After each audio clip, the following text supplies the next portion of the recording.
Hello everybody, my name is Ken Rock, and today we're going to be going over what if Sasuke mastered his Sharingan back in part 1 of Naruto. Now, this is basically a what if inspired by the Batman's current video that he's working on. What if Sasuke used Genjutsu? Back in part 1, I will leave the link to that when he finally drops that in the description below, and we will get into it. Now, I know I've done a what if before in the past, but I'm going to keep this one a bit different style than I did the soccer one. I want to go into a bit more detail and have a bit more fun with it. So more likely there'll be multiple parts. So if you want to see more of this scenario and how this ends up playing out, please hit the subscribe button so that you can join us along this journey. So the first thing we're going to do is have to establish a changing point. For me, the most logical place to put this is right when Sasuke first gets out of the hospital when Itachi first massacres the Uchiha clan. And the change here is going to be Kakashi in this timeline will approach Sasuke and offer to help train him to use his Sharingan. Kakashi is fully aware of what loss can do to someone. He's lost his father, his sensei, and his best friend all at an extremely young age, and he himself has had time to master the Sharingan. So I could see him wanting to help Sasuke out, similar to what my guy does with Rock Lee in his youth as well. So that would be the changing point here. Now, I still see Naruto, Sasuke, and Sakura all being put in the same group. The reason for this is Naruto and Sasuke were basically put in the same group because Sasuke's good grades just like balanced out Naruto's terrible grades. So it doesn't really matter how much better Sasuke's grades are at this point in time, and then Sakura just can be assumed to be a healthy medium between the two to keep the teams balanced. Now, obviously, just because Sasuke grades are a bit better doesn't mean that for any reason their sensei would change. So Kakashi would still end up running Team 7 as he did in the original timeline. Because they still get Kakashi as a sensei, they still have a very similar first interaction.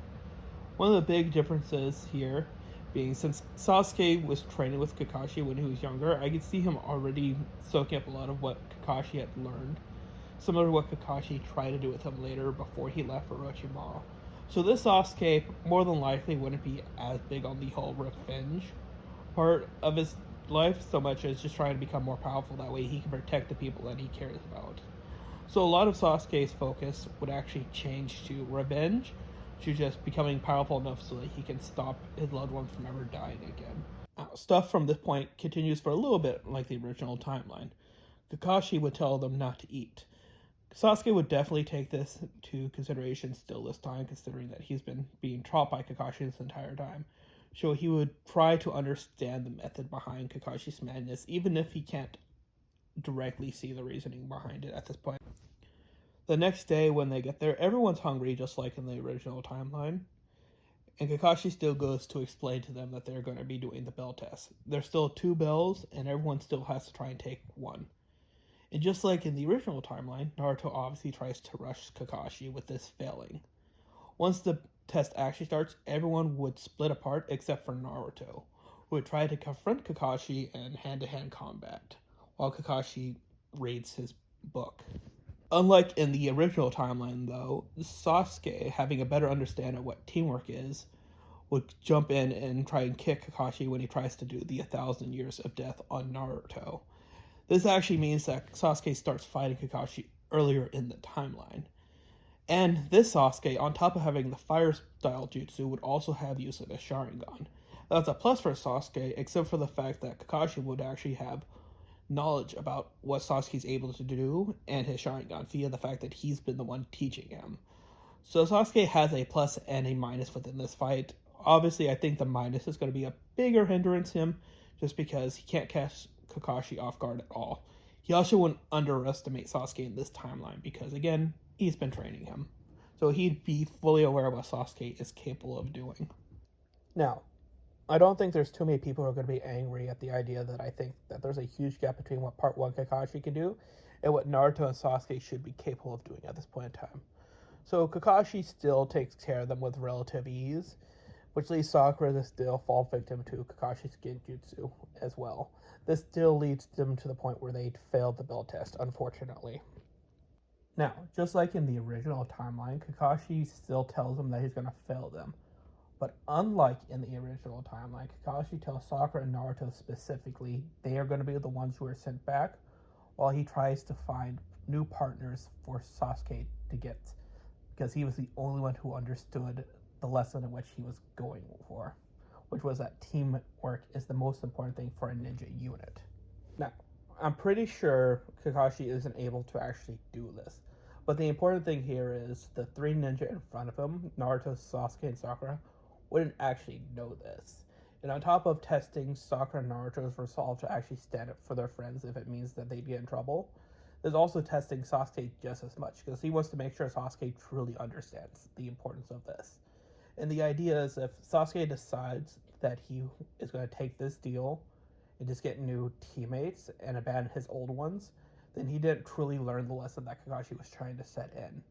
But if he goes with it, they won't get in trouble and they'll all move forward. Luckily for Naruto and Sakura, Sasuke actually does understand this lesson. All three of them are then allowed to continue on with the group, just like in the original timeline.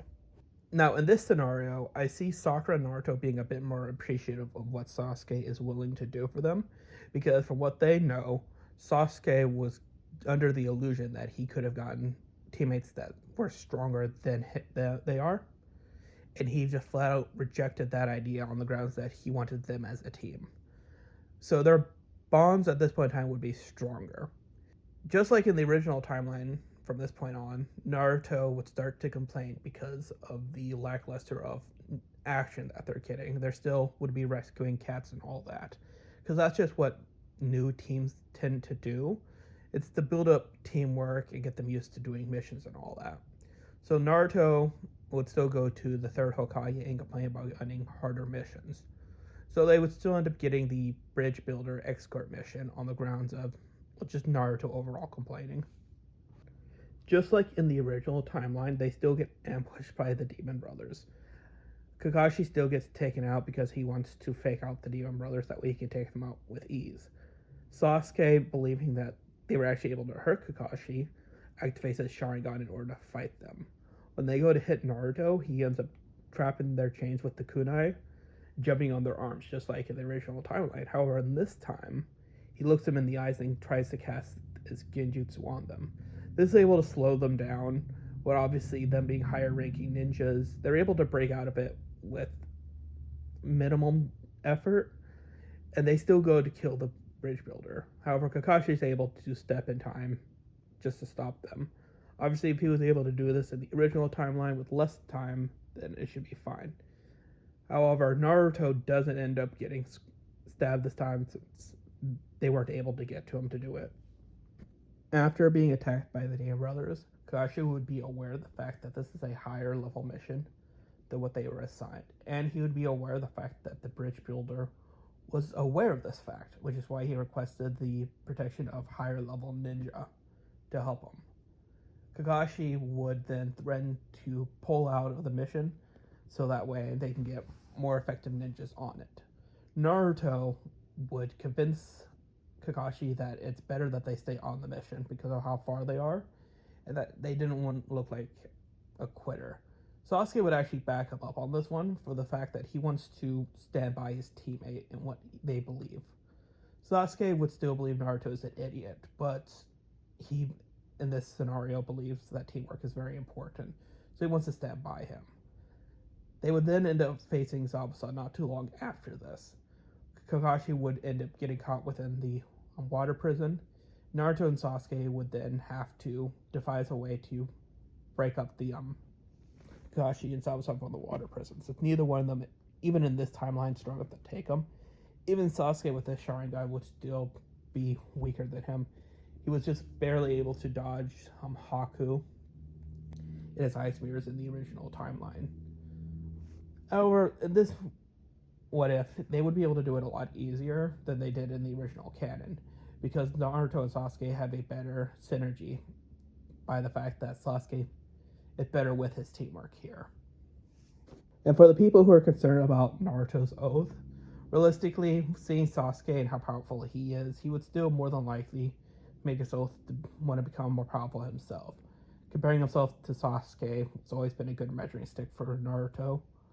So it's just going to help push him further here.